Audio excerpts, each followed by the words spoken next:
Cuando fuerzas me faltan, tú me levantas. Un nuevo día está por comenzar. Cada mañana te alabo otra vez, porque tu misericordia llena mi ser. A donde sea que vayas te seguiré. Oh alma mía, recuerda que Él es fiel. Él es fiel. Vamos a seguir hablando un poco del éxito de la iglesia del primer siglo, o de la primera iglesia, como usted lo quiera llamar. Ya hemos tocado bastantes temas al respecto, pero todavía hay mucho más que hablar. Una pregunta que siempre nos hacemos es: ¿cuáles fueron las causas de la expansión masiva que hubo en el cristianismo en sus comienzos? Y podemos dar un montón de respuestas, y de hecho la Biblia nos habla de qué era lo que hacían los apóstoles del primer siglo, y obviamente lo vamos a leer y lo vamos a mencionar. Pero algo que vino muy claro a mi corazón y a mi espíritu es que una de las razones principales, que quizá no lo dice así explícitamente en la Biblia, es que todos los creyentes de esa primera iglesia tenían en su espíritu un pensamiento, una visión de expansión. Todos ellos tenían una visión apostólica en su interior.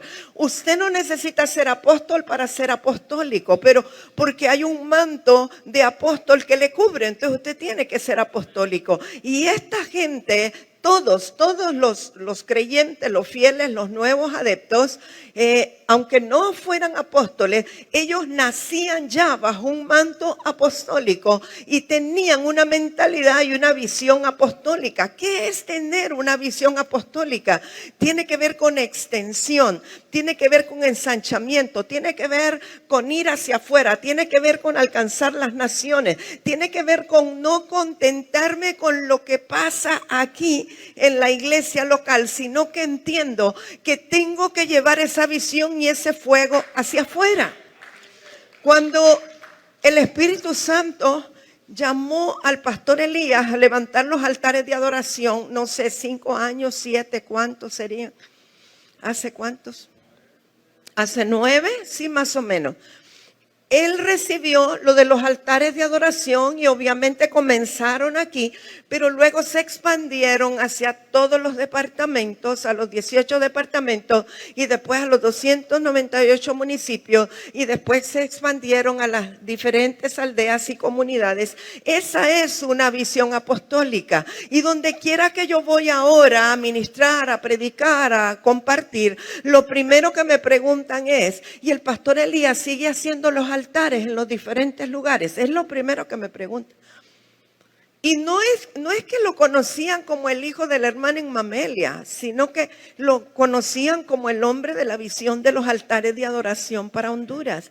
Esa es una visión apostólica. Pero todo lo que Dios nos da en esta casa debe de llevar una dimensión apostólica, porque esa es la idea por lo cual el Señor nos lo da, y que nosotros lo concibamos. Porque si lo tenemos solamente encerrado aquí adentro, deja de ser una visión apostólica. Y Dios nos llamó como un ministerio profético y apostólico.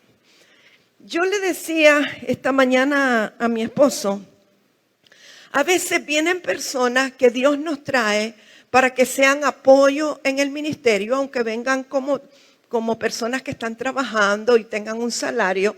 Pero vienen más que todo, todos los que entran aquí, todos los que pasan por aquí, aún para trabajar, no vienen por ser un empleado, por ser un obrero. Vienen para ser capacitados y ser impartidos. Y sabemos que como tenemos una visión apostólica, no se van a quedar aquí para toda la vida.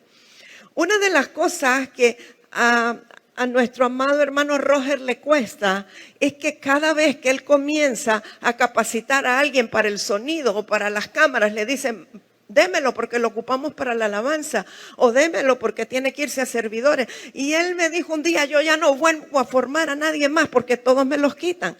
Y le dije: no, ahora tenés que formar a muchos más aunque te los quiten, porque lo que vos les estás impartiendo les va a servir en algún momento en otro lado.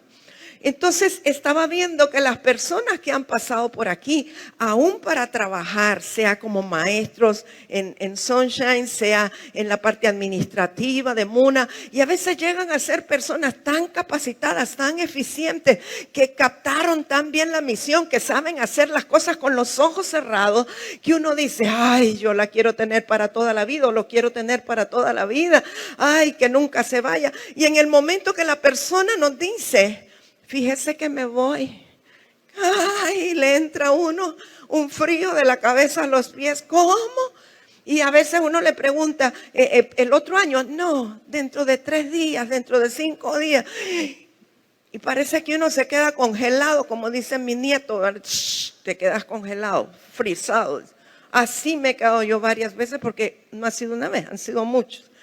Y uno dice mentalmente, ¿cómo lo voy a suplir? ¿Cómo lo voy a sustituir? Y parece que fuera imposible. Y de pronto Dios te sorprende y te trae a otra persona. Y aunque aparentemente hay que empezar de cero, después te das cuenta que Dios tenía propósito con esa persona también. Y no te enamores mucho de esa persona, porque aunque sea excelente y eficiente, probablemente mañana se va a ir. O sea, yo puedo estar feliz con el equipo de trabajo que tengo, sabiendo que mañana se puede ir. Entonces, que no nos podemos enamorar de nada. Y esto es igual a nivel de congregación también. Aun cuando la gente se va a otra congregación, no pensemos en términos de que se fue, me abandonó, se dividió. Pensemos en términos de que apostólicamente se multiplicó la visión, se llevó la semilla. A veces cuesta cuando alguien, una muchacha, una mujer de la casa que ha crecido, que ha aprendido, que ya la vemos fluyendo y de pronto dice, fíjese que me enamoré de alguien que es pastor de una congregación tradicional, me da la bendición para casarme e irme. A uno le dan ganas de retorcerle el cuello naturalmente y de decirle, pero ¿por qué caramba no trae ese pastor tradicional para aquí para que se avive? Pero Dios tiene pensamientos diferentes a los nuestros. Eso es lo que uno quisiera hacer. Pero de pronto veamos que estamos exportando la visión y la semilla, y que si esa persona realmente tenía una visión apostólica, va a lograr llevar esa semilla y va a lograr hacer lo que tendría que hacer. Cuando tenemos una visión apostólica tenemos que pensar en términos de reino. No podemos pensar en términos del nombre de la congregación. Yo no pienso en términos de cuán grande es la red de Muna. No importa cómo se llame. Lo que tenemos que amar es la visión de Dios, del reino, aunque después se vayan a llamar de otra manera. Lo que importa es lo que llevan, lo que imparten, lo que van a compartir y lo que van a impartir. Que se fueron enojados, que se fueron molestos, no se preocupe, el Señor se encarga de todas las cosas. Mi experiencia es que la mayoría de los que se fueron enojados y molestos, después vinieron a pedir perdón. Así es que, tranquilos, pero repito, una de las razones de los éxitos de la iglesia del primer siglo es que todo creyente tenía una visión apostólica. Y nosotros vemos a través de todos los escritos históricos que se encuentran de la primera iglesia, y nos va a llamar mucho la atención cómo latía en sus corazones esa capacidad de expansión. Cómo anhelaba. Por eso es importante sacar a la gente a misiones, para que empiecen a ver otras cosas, otras necesidades, otros terrenos, otros territorios, y que comiencen a identificarse y que Dios les hable, y que entonces aquello que Dios les dio, no piensen en encerrarlo en algo pequeño, sino que piensen en expandirlo, en difundirlo. Ayer tuve una experiencia que no sé si reírme o cómo, pero una de las hijas de casa que trabajó años en Sunshine, de pronto decidió que quería ir a trabajar a otro lugar. Y está bien, se le bendijo y ni modo, nos dolió que se fuera, pero Dios sabe lo que va a hacer. Y entonces ella estaba aquí ayer en el lanzamiento del libro y estaba acompañada de un compañero de trabajo que entiendo que es el director espiritual del nuevo lugar donde ella trabaja. Y me hicieron una entrevista, pero al rato recibo una llamada. Quisiéramos que usted nos bendiga y que venga a impartir a todos los docentes de esta institución para que sean bendecidos con el libro El Perfecto Amor. Y queremos que de paso nos venda 45 libros. Y entonces cualquiera humanamente hubiera dicho, ¿qué le pasa a esta? Que voy a ir a otro lugar después de que ella se fue de aquí, que fue... No, está llevando la semilla a otro lugar. Está abriendo camino, está abriendo puertas. Cuesta entenderlo, no es fácil. El corazón natural, lo primero que dirían, pero no, ahí está, la expansión apostólica. Es otra ciudad, es otra escuela, las puertas están abiertas. Más bien tuve que decirle, lo querían ya, la otra semana le dije, tengo muchas ocupaciones, pero en cuanto regrese de México, tal fecha, ya está establecida la fecha, para impartir a todos los maestros de esa institución. Y para llevar una visión acerca del perfecto amor y llevar los libros también. Entonces a veces no sabemos cómo Dios trabaja, cómo Dios opera. Necesitamos un corazón muy sano y muy abierto para poder entender lo que es una mentalidad apostólica. Es un trabajo de reino, no trabajo para un hombre, no trabajo para Muna, no trabajo para Sunshine, no trabajo para IPB, trabajo para el reino de Dios y soy embajadora del reino donde quiera que vaya. Eso es una mentalidad apostólica.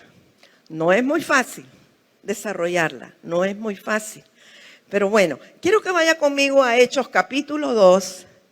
Vamos a leer desde el verso 36, y ya lo hemos leído varias veces, pero vamos a recordarlo ahora para establecer de nuevo el mismo fundamento, no otro fundamento, el mismo. Así que Hechos 2, 36 dice, sepa pues ciertísimamente toda la casa de Israel que a este Jesús a quien vosotros crucificasteis, Dios le ha hecho Señor y Cristo. Al oír esto se compungieron de corazón y dijeron a Pedro y a los otros apóstoles, varones hermanos, ¿qué haremos? Pedro les dijo, arrepentíos y bautícese cada uno de vosotros en el nombre de Jesucristo para perdón de los pecados y recibiréis el don del Espíritu Santo, porque para vosotros es la promesa y para vuestros hijos y para todos los que están lejos, para cuantos el Señor nuestro Dios llamare. Y con otras muchas palabras testificaba y les exhortaba diciendo, sed salvos de esta generación perversa. Verso 41, muy importante. Así es que los que recibieron su palabra, diga conmigo, recibieron su palabra. Cuando nosotros recibimos la palabra, podemos esperar algo de Dios. No basta recibir al mensajero, hay que recibir la palabra que tiene el mensajero. Entonces, cuando recibieron su palabra, fueron bautizados en aguas, ¿verdad? Y se añadieron aquel día como 3,000 personas. O sea que tiene que haber habido muchas más que estaban oyendo, pero los que recibieron su palabra, eso van a entender que no todos la recibieron, dice los que recibieron su palabra, que fueron 3,000 más o menos, se bautizaron, ¿verdad? Y se añadieron a cada día, o sea, añadieron ese día, aquel día, como 3,000 personas, a los salvos o a los apóstoles, a los discípulos. Y verso 42, que es lo que vamos hoy a centrarnos, y perseveraban en la doctrina de los apóstoles. Creo que 2 domingos anteriores hemos estado hablando de la doctrina de los apóstoles. No sé si usted se acuerda que hablamos del arrepentimiento de obras muertas. ¿Sí? ¿Se acuerda? De la fe. Bueno, ¿se acuerda? ¿Qué más entonces, Pastor Remo? ¿Usted qué se acuerda? A ver. Los bautismos, imposición de manos, y resurrección de muertos y el juicio eterno. Esos temas se los vamos a dejar al pastor Elías porque son los que a él le gustan. En esos no me meto yo. Entonces perseveraban en la doctrina de los apóstoles, en la comunión unos con otros, en el partimiento del pan y en las oraciones. Fíjese bien, por favor, en qué cosas perseveraban. En la doctrina de los apóstoles, que ya le hemos estado viendo parte por parte, y dejamos una pausa hasta que el pastor Elías nos venga a enseñar los 2 temas que faltan. Vamos a hablar un momentito de la comunión de unos con otros. Cuando hablamos de comunión, Hay varios aspectos que incluye la comunión. La comunión es una función del espíritu humano. Y hablando espiritualmente, yo no puedo tener comunión con alguien que no tenga comunión con el Espíritu Santo si yo estoy en comunión con el Espíritu Santo. Es decir, si yo tengo comunión con el Espíritu Santo, todo aquel que tenga comunión con el Espíritu Santo va a tener comunión conmigo y viceversa. Por eso es que cuando usted va a otro país, aunque nunca haya ido a ese país, no importa si es Australia, no importa si es Turquía, si es Israel, si es Japón, todo aquel que esté en comunión con el Espíritu Santo, al igual que usted, va a entrar en comunión con usted y van a hablar el mismo idioma y se van a entender aunque no hablen el mismo idioma. Sea Finlandia, pero aunque sea por señas, pero va a haber una comunión porque es a nivel del Espíritu. Pero aquí, entre las prácticas de la iglesia del primer siglo, cuando se habla de comunión unos con otros, no solamente incluye la comunión espiritual, pero también se proyecta a algo más. Porque también comunión tiene que ver con tener una ideología común o tener cosas, artículos, propiedades en común o tener valores en común. Me explico. Por ejemplo, un sindicato X, el sindicato de los trabajadores o de los maestros, el que sea, las personas que conforman ese sindicato y que están activas en ese sindicato tienen una misma ideología, tienen valores en común, ¿sí? Si no lo tuvieran o si no estuvieran en acuerdo, no irían todos juntos a las manifestaciones, no escribirían las cosas que escriben. Es porque tienen principios en común, tienen ideología en común. Y una de las cosas que habla la Escritura acerca de la iglesia del primer siglo es que tenían en común todas las cosas, ¿verdad? Y usted póngase a pensar en siglo XXI, en el año 2023, vamos a elegir a uno aquí. A ver, elija el que quiere ser ejemplo ahorita. Estoy viendo al hermano Luis Alvarado. Ah, ya está el hermano Humberto. No, para vos es fácil, quédate. Quiero otro. Quiero un capitalista. Un capitalista, por favor. Hermano Luis, ¿acepta ser mi voluntario? Ok. Hermano Luis es dueño juntamente. No, ahí está bien, solo es que lo voy a usar, con su permiso lo voy a usar de ejemplo. Usted y su esposa, ¿verdad? Son dueños de Maranata, Aluminios y Vidrios Maranata. Tienen 2 vehículos, otro de trabajo, varios vehículos. ¿Cómo le parecería, hermano Luis, que alguien llegue y le diga, aquí venimos para decirle que ahora Aluminios y Vidrios Maranata tiene que ser de todos sus trabajadores también, tienen que tenerlo todo en común, y también sus carros? ¿Usted estaría de acuerdo, hermano Luis? Dígame honestamente.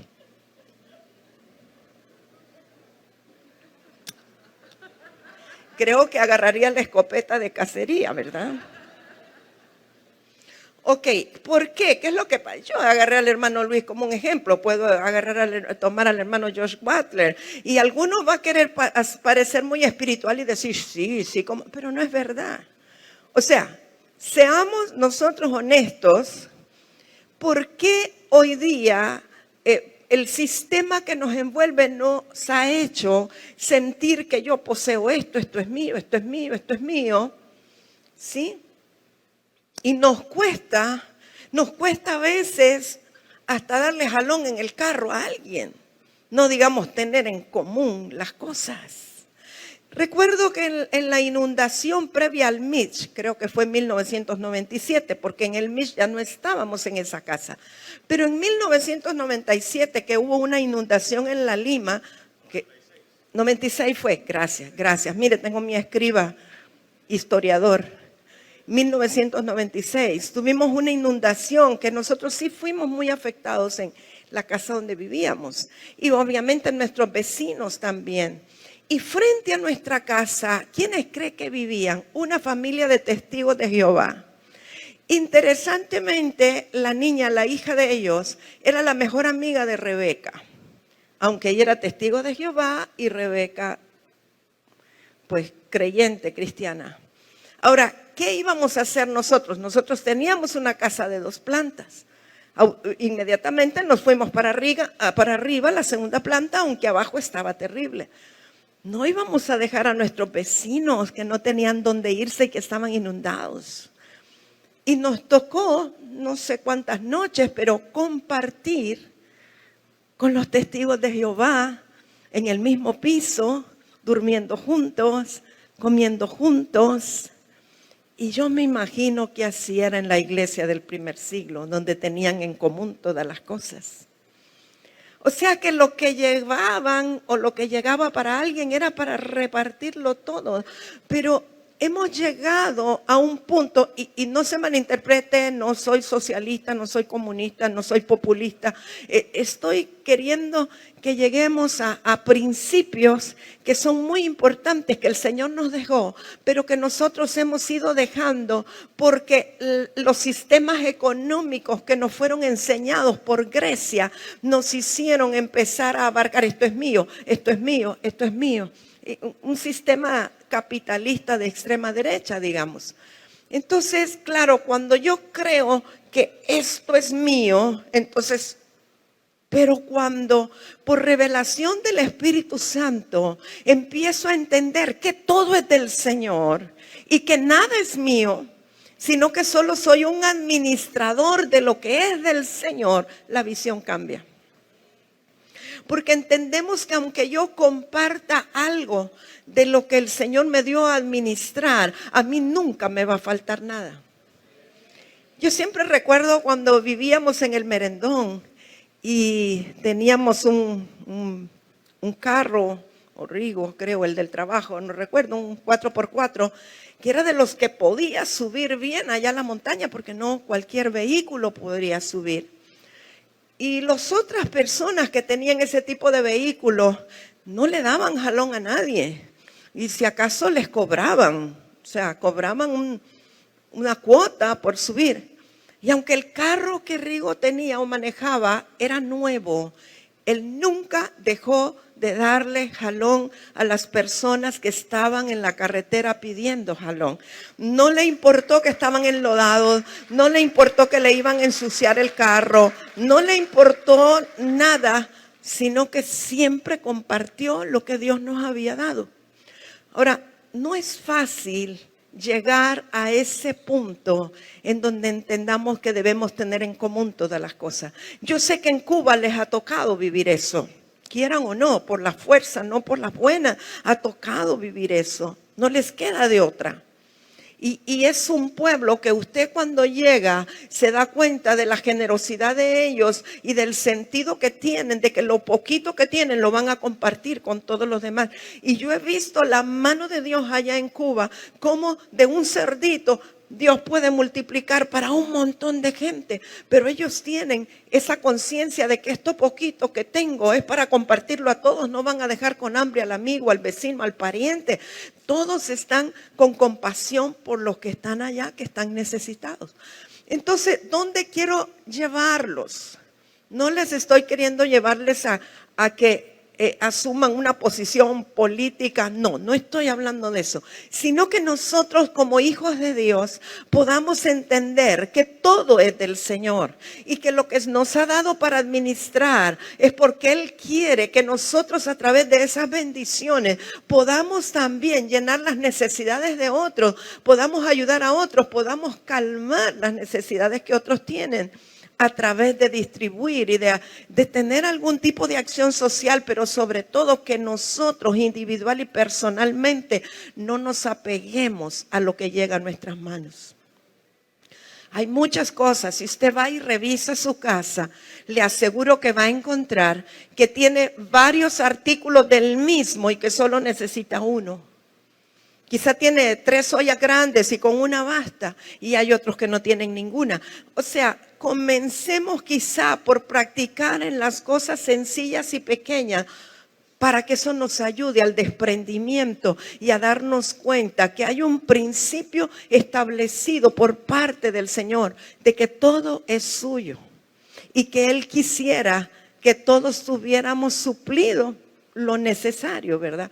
Entonces tenían en común todas las cosas. Y hay otra parte en el libro de los Hechos donde dice que vendían sus heredades y traían el fruto de ello a los pies de los apóstoles para que estos distribuyeran a todos, para que a nadie le hiciera falta nada.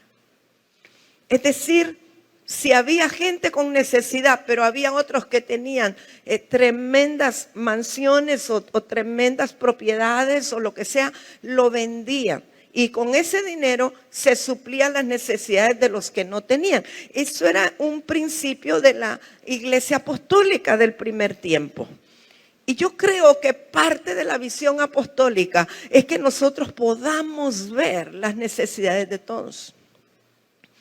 Que no solo pensemos en aquellos que pueden ser privilegiados. ¿Sabe que la razón por la cual Dios puso en mi corazón que se abriera la Escuela Cristiana Bilingüe Sunshine era para poder bendecir a todos?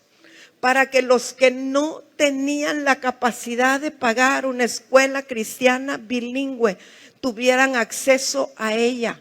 Que se pudieran abrir becas para aquellos que no tenían la capacidad de pagarlo.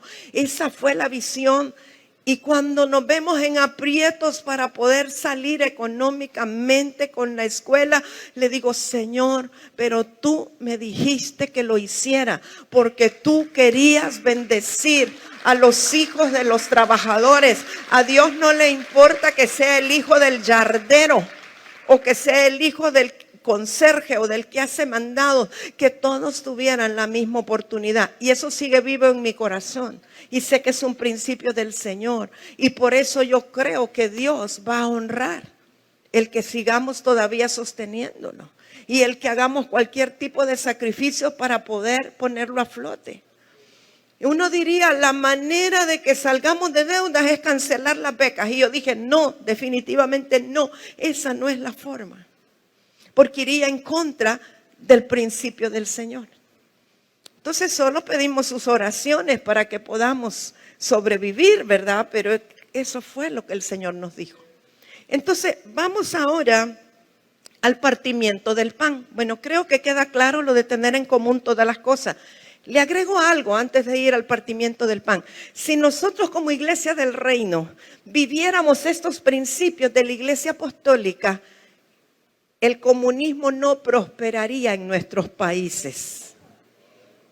¿Sabe por qué la gente busca el comunismo como una alternativa, como una opción? Porque hay demasiado capitalismo en el país. Y al irse, hay desigualdad, sí. Al irse al extremo, el pueblo reacciona buscando una manera de salir de aquí. Y entonces salen de las llamas y se meten al brasero, porque esa no es la alternativa, no es otro movimiento político contrario. La opción es volver a los principios espirituales de la iglesia del primer siglo. Que la iglesia comience a vivir como Dios quiere que vivamos, para que entonces la gente tenga una opción, no política, sino espiritual. Hechos 2, 46, 47. Y perseverando unánimes cada día en el templo. Mire, antes de que sigamos, perseverando, ¿qué quiere decir? Se mantenían, perseveraban, eran constantes, no se daban de baja, no tiraban la toalla, no decían hoy me levanté tarde, no decían hoy no me sonó el despertador. No había excusas, es que perseveraban, se mantenían. ¿Y cómo dice que perseveraban? Unánimes, un mismo ánimo. Un mismo sentir, un mismo pensar, una misma cosa que los movía cada día. No es que era en los miércoles, amados. Era cada día en el templo. Cada día en el templo. Y partiendo el pan en las casas. Subraya ahí, partiendo el pan en las casas. Miren, la pastora Mirlen se ha tomado muy en serio Hechos 2:46. Ella tiene a la gente de Jepsibá todos los días en el templo orando. ¿Verdad, pastora? Miren. Y partiendo el pan en las casas, y eso lo puede subrayar, comían juntos con alegría y sencillez de corazón, alabando a Dios, fíjese el verso 47, y teniendo favor con todo el pueblo.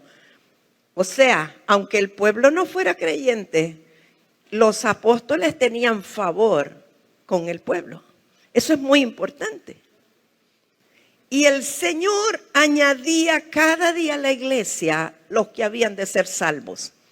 Antes de entrar a lo del partimiento del pan, aquí quiero decir algo. A veces nosotros, la iglesia del Señor en este tiempo, podemos usar ese último verso como una excusa para no evangelizar. Cuidadito, porque ese no es el contexto.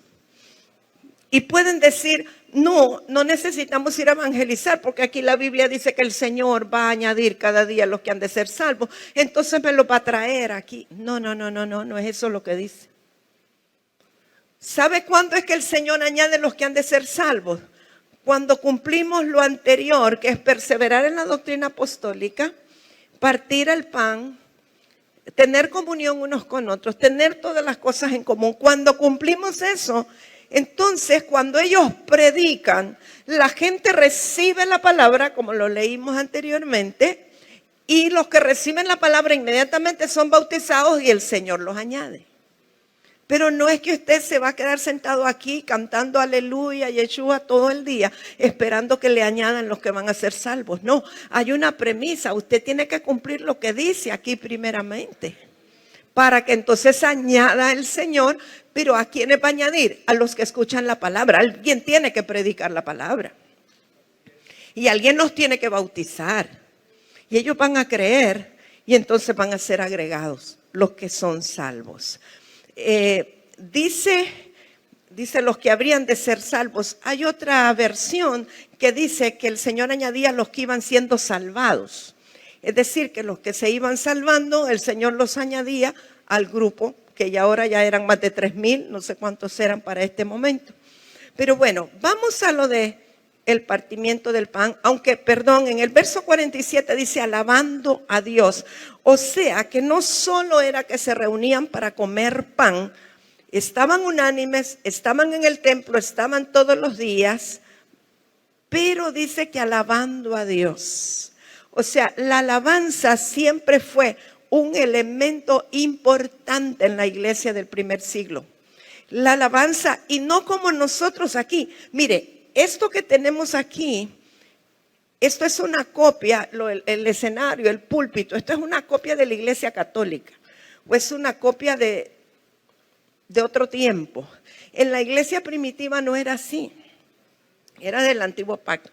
En la iglesia primitiva todos estaban al mismo nivel, no había nadie más levantado que otro, no había un ministerio de alabanza que dirigía a la gente, sino que todos aquí en comunión, y venía el apóstol Pablo, quien presidía la reunión, y decía, ¿quién de ustedes trae salmo?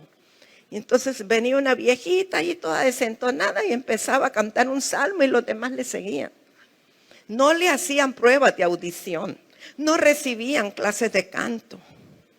Yo no sé si eran desafinadas o eran inarmónicas o yo no sé cómo lo va a llamar, pero ahí no les hacían esas pruebas. El apóstol Pablo decía, ¿quién trae himno? Y se paraba a alguien ahí que apenas y cantaba el himno, pero con el corazón que agradaba a Dios. O sea, comprendamos el contexto de lo que es alabar a Dios y lo que es un cuerpo en comunión que alaba al Señor. Aquí nosotros ponemos la responsabilidad sobre los que están ahí al frente y los del frente se sienten presionados. Ay, el domingo nos toca allá en Muna y no tenemos, se nos han ido del ministerio de alabanza. Pastor Elías, ayúdeme, mire, ya no tengo bajista, no tengo baterista, ¿verdad, Pastor Giovanni? No, solo tengo uno en las voces. Y recientemente agregamos allá al hermano Jesús, ayúdeme. Porque tenemos el concepto de cuál es el formato. Pero no es así a la manera de Dios en la iglesia del primer siglo. Era que todos traían algo para alabar al Señor.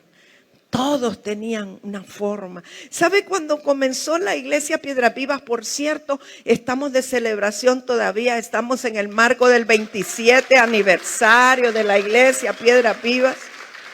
No solo de la Lima, es que todo. La iglesia Piedras Vivas comenzó allí, después hubo ramificaciones, pero todos celebramos.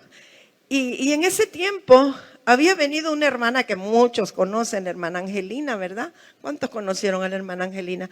Una mujer que ama a Dios con todo su corazón, una mujer apasionada por el Señor. Y a ella no le podía faltar la cartera, pero no el pandero.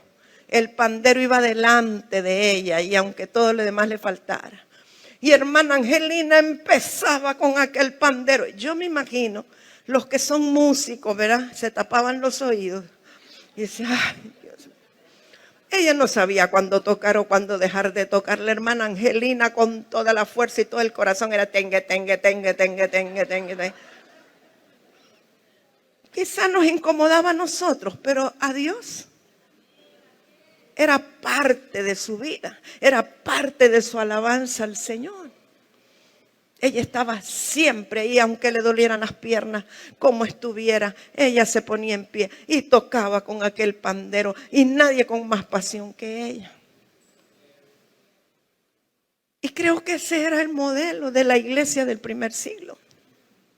Pero como nos hemos refinado ahora, ¿verdad? Porque queremos que suene a concierto, queremos que suene así bien bonito. Hay cosas que tenemos que rescatar. Yo no digo que vamos a retroceder, pero hay principios que tienen que ser rescatados. Y yo he visto cómo el pastor Elías rescata esos principios. He visto a la hermana Juanita dirigir la alabanza. Un viernes he visto cómo ella se goza el corazón con que lo hace y cómo el pueblo aún le apoya y le sigue, ¿verdad? Entonces, amados, mire, vamos al partimiento del pan, porque si no, quién sabe hoy.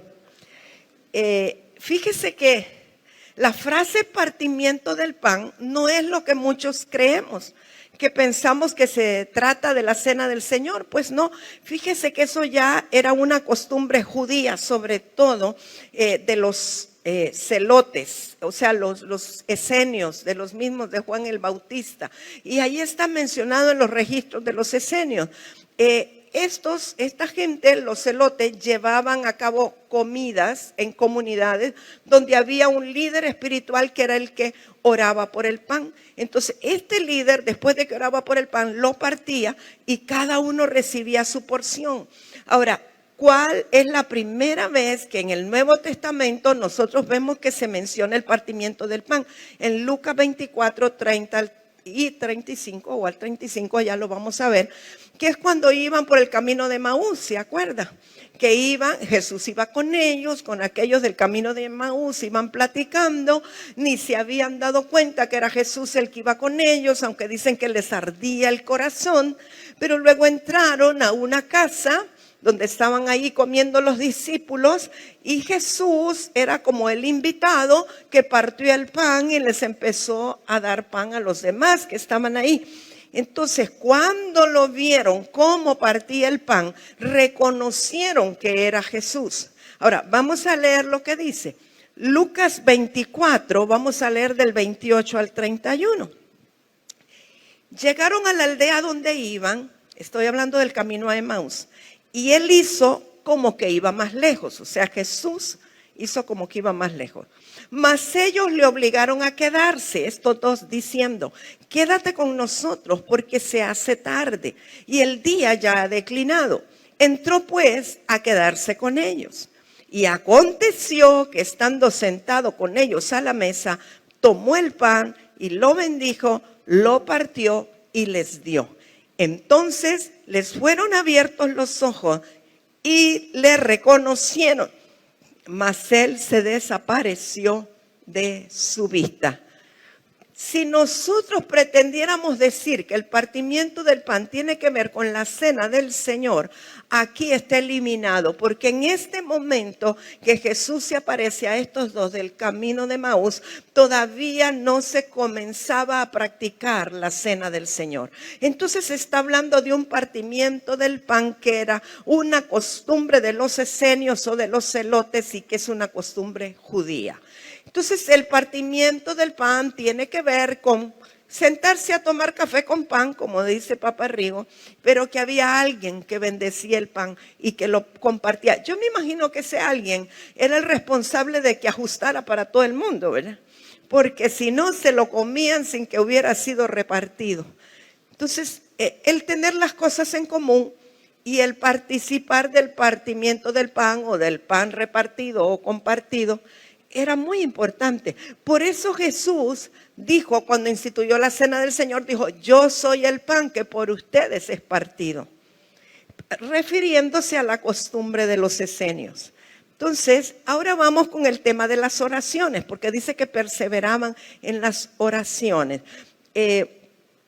Muchas veces el tema de la oración ha sufrido tanta crítica, tantos cambios. Mire, si usted va a las congregaciones pentecostales, todos gritan cuando oran. Y no estoy criticándolo, solo le estoy diciendo cómo es. Y uno entra y oye aquella gran gritazón y usted no sabe quién ora, por qué ora, ni por quién ora. Ahora yo le pregunto, ¿el Señor recibe esa oración?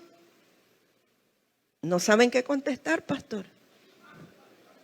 Le pregunto otra vez, ¿recibe el Señor esa oración? ¿Será que el Señor se confunde porque están 40 gritando al mismo tiempo? ¿A quién es que le molesta? Ok. Pero si usted va a la sala evangélica, ¿cómo oran ahí? Pastor Giovanni, solo uno, los demás callados, y la una que tiene que orar se tiene que tapar con velo. No. Oh, solo él, la mujer no ora. Oh, santísimo. Bueno, nunca me tocó, pero él sí tiene experiencia. Ok, tremendo. Ahora, igual, el Señor escucha la oración de ese uno. Y la oración que están haciendo los que están callados, también. ¿Son normas de hombres, doctrinas de hombres? Sí. Y claro que sí. Pero Dios mira el corazón, antes que nada. Y entonces cuando uno de nosotros, supuestamente profético, llega a un tipo de asambleas como eso, lo primero que quiere hacer es cambiarle su forma de orar, ¿sí o no? No se hagan los ingenuos y los inocentes, claro. Les quiere enseñar, mire, así no se ora, les voy a decir, tiene que orar uno y los demás apoyan, los demás dicen amén y tú, ¿sí o no? Queremos cambiarles todas las costumbres, a saber qué costumbres terribles tenemos nosotros que no nos hemos dado cuenta. Que cuando ellos vienen nos quisieran cambiar. En todo esto lo que importa es el corazón. Y lo que importa es lo que está escrito y lo que Dios dijo. ¿Qué dice el Señor? Que hay que perseverar en oraciones. Ahora, yo entiendo que en la iglesia del primer siglo las oraciones eran colectivas, eran corporativas. Eso no excluye la oración personal que cada uno de nosotros debe de tener como prioridad. Si yo no oro personalmente en mi vida, en casa, no tengo nada que ir a orar en la colectividad. O sea, no puedo pretender, ay, es que yo voy y oro ahí en medio cuando me están viendo los hermanos. Pero cuando estoy a solas en casa hago otro montón de cosas menos orar. Eso no funciona. Ni tampoco el que dice, no, es que la Biblia dice que hay que orar en secreto, que con la puerta cerrada. Entonces yo solo oro aquí yo solito y nunca oro con los demás. Tampoco. O sea, las dos cosas son necesarias. La oración personal, privada, me edifica a mí, me hace ver mis errores, me hace ver la tiniebla que tengo que presentar delante de Dios, me hace ver mi propia necesidad. Y la colectiva es para que yo vaya, interceda, ore por los que están en eminencia, por otras personas, por otras necesidades. Y una cosa importante, la oración es un diálogo, no un monólogo. Hay gente que dice que yo voy a orar y requetetete, rica, 2 horas y nunca se pararon para oír a Dios. Esa no es oración, ese es un monólogo. La oración tiene que ser de doble vía. Dios siempre quiere hablarle a sus hijos. Ahora, veamos lo que le dice el apóstol Pablo a su hijo Timoteo. Primera de Timoteo, capítulo 2, verso 1 al 4. El apóstol Pablo está dándole una exhortación al pueblo. Se lo dice a Timoteo, pero es para el pueblo. Dice, exhorto ante todo a que se hagan rogativas. Si quiere subraye o anote rogativas. Oraciones, o sea que rogativas es diferente que oraciones. Peticiones y acciones de gracias por todos los hombres. ¿Por quiénes? Por todos los hombres.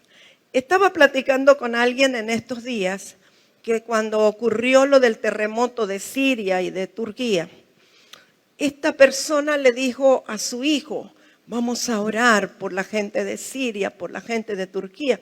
Y el niño le dice, no mamá, por ellos no hay que orar porque son muy malos. Y a veces nosotros somos como ese niño que pensamos que por los malos no hay que orar. Pero aquí dice que hay que hacer oraciones, peticiones, rogativas por todos los hombres, buenos y malos, por todos. Cuando nuestro corazón está dividido o nuestro corazón está alineado con un color político, se nos hace difícil orar correctamente por los gobernantes. Porque las oraciones de brujería carismática que es mátalo, Señor, no es escuchada. Le aclaro. Entonces, y dice, y acciones de gracia por todos los hombres, por los reyes o los presidentes y por todos los que están en eminencia. ¿Para qué? Tiene una razón de ser. Para que vivamos quieta y reposadamente en toda piedad y honestidad. O sea que estas rogativas, estas peticiones, estas oraciones van a tener un fruto que es a nuestro favor, que nosotros podamos vivir reposadamente.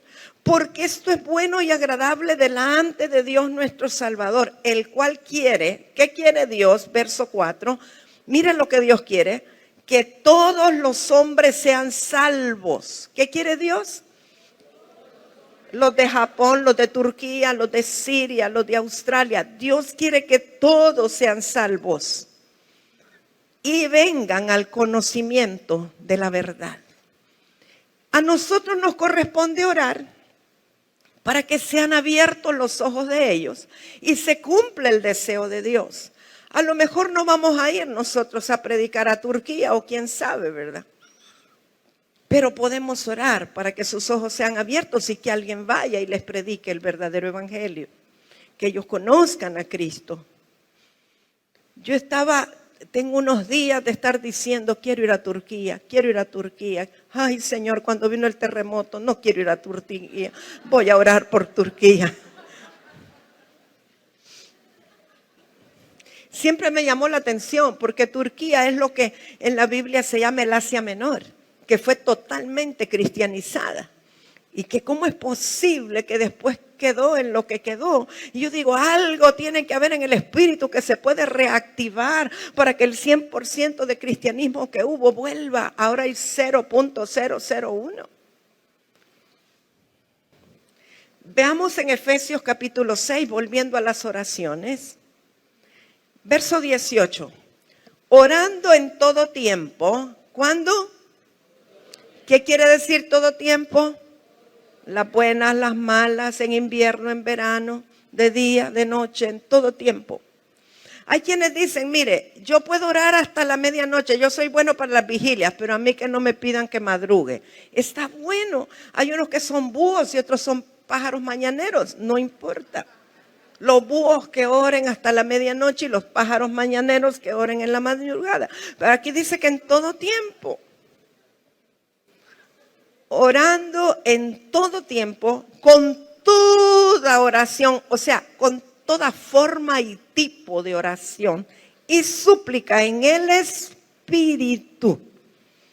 O sea que hay diferentes formas de oración. Hay distintas. A veces yo he subido a la torre y hay alguien, quizá no de acá, pero alguien que llegó. Y está orando y yo siento que está muy ferviente, pero esa persona necesita poner en su celular una alabanza. porque eso es lo que le inspira. Yo no puedo decir que eso está mal. No puedo criticar que eso está mal, si esa es su forma de inspirarse, cada quien. Es lo mismo que el tocar la guitarra, es lo mismo, solo que esa persona lo tiene enlatada y el otro lo tiene en vivo. Pero es igual, con toda oración y súplica en el Espíritu, no en la carne, en el Espíritu. Y velando en ello con toda perseverancia, otra vez la palabra perseverancia, y súplica por todos los santos. Aquí el apóstol Pablo le dice a los efesios que la oración sea por todos los santos. Y dice, y por mí, dice el apóstol Pablo. Algunos creen que los apóstoles no necesitan oración. Algunos piensan que los apóstoles son los que tienen que estar orando por el pueblo y que ellos no necesitan oración. Pero el apóstol Pablo lo dejó muy claro. Y por mí, a fin de que al abrir mi boca me sea dada palabra para dar a conocer con denuedo el misterio del evangelio, por el cual soy embajador en cadenas, que con denuedo hable de él como debo hablar. Aún los apóstoles en determinado momento pueden tener sus lunas no tan llenas y abrir la boca y hablar tonteras. Entonces nos corresponde orar por los apóstoles para que cuando abran su boca hablen palabra de edificación y que puedan dar a conocer el evangelio con denuedo. Mire, cuando la gente ya está chochando, deja de hablar el verdadero evangelio y empieza a hablar tonteras. Cuando eso me ocurra a mí, por favor me lo deja saber. No quiero que después digan, no va a pasar, gracias. Pero les ha pasado a algunos que creí que nunca les iba a pasar, Pastor Rem. Entonces no estamos exentos. Cuando les agarra la abuelitis, la chochera, solo de los nietos hablan. Bueno, entonces el apóstol Pablo le pide al pueblo que también oren por él, para que la palabra que salga de su boca sea el evangelio con denuedo. No importa la edad que tenga, pero que lo que hable sea efectivo, sea eficiente, que toque a las personas, que pueda provocar salvación, pueda provocar sanidad. Y nosotros vemos en el libro de los Hechos, hay muchos testimonios de cómo ellos verdaderamente oraban. Tenían una vida de oración. Hechos 4:31 dice, cuando hubieron orado, el lugar en que estaban congregados tembló. Y todos fueron llenos del Espíritu Santo y hablaban con denuedo la palabra de Dios. Hechos 12:12. Y habiendo considerado esto, llegó a casa de María, la madre de Juan, el que tenía por sobrenombre Marcos, donde muchos estaban reunidos orando. O sea, es más que evidente que la iglesia del primer siglo tenía una vida de oración. Y créanme que yo no pienso que ellos oraban por cosas materiales. Yo de verdad no pienso que ellos decían, Señor, mándanos un yate nuevo para poder ir a pescar. No sé, yo creo que las oraciones de ellos eran para que se expandiera el evangelio, para que todos llegaran al conocimiento del Señor. La oración de ellos eran rogativas, eran súplicas por todos los santos, para que todos tuvieran esa mentalidad apostólica y salieran a predicar el evangelio a todo lugar y que la iglesia del Señor Jesucristo se expandiera. En ese tiempo no había nombre de congregaciones, era el nombre de la ciudad. La iglesia de Pérgamo, la iglesia de Éfeso, la iglesia de... Yo creo que hay cosas, valores que nosotros necesitamos retomar. Queremos ver una iglesia poderosa donde la gente crea a la palabra que predicamos, donde la gente que llegue sea sanada, la gente quiera ser bautizada, donde veamos respuesta. Amados míos, necesitamos comenzar por la oración. Cuando fuerzas me faltan, tú me levantas. Un nuevo día está por comenzar. Cada mañana te alabo otra vez, porque tu misericordia llena mi ser a donde sea.